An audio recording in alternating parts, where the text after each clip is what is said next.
Chờ đợi làm chi vậy, chi vậy, chi vậy? Hay ta chỉ chờ để quên dần quên? Và anh đang cố gắng mải mê cùng tia nắng mới hay tách cà phê để quên đi hết mùi hương vẫn còn ở vương trên áo em thơm.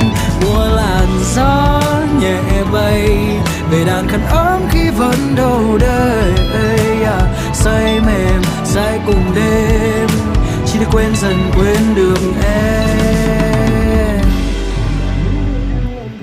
Như là đang cố gắng mải mê cùng tia nắng mới với tay cà phê